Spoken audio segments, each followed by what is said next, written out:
Mr. Dennis Tan.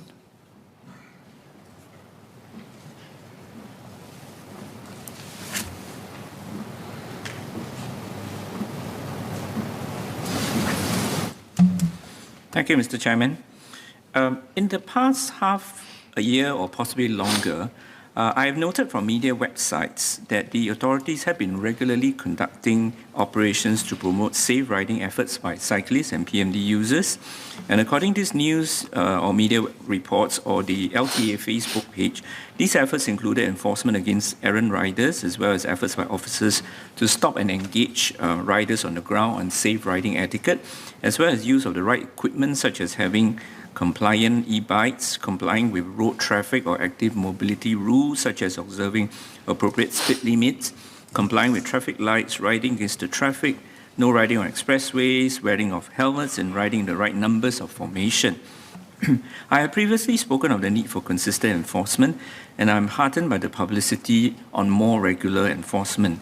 The enhanced publicity for these operations and engagement are also good, as they should help to encourage riders to be more conscious in riding safely and complying with road traffic or active mobility rules.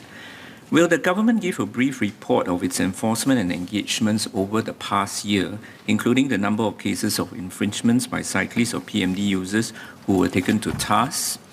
While I agree that the recent efforts are a step in the right direction, I have continued to see on quite a regular basis that there are still riders who, for example, beat red lights or cycle against the traffic or do not wear helmets when riding on the road. I still see some e-scooters on the road or on footpaths, even though their use on these services have been banned for some time. Though I agree that the use of PMDs on roads or footpaths have reduced considerably from the time before the ban took place, I am often surprised to see that people continue to take the risk of riding illegally. So I hope the Minister will share MOT's plans on how the Ministry will engage or deal with this smaller group of active mobility users who may continue to use their bikes or e-scooters illegally or inappropriately, so that we can continue to improve the riding culture in Singapore.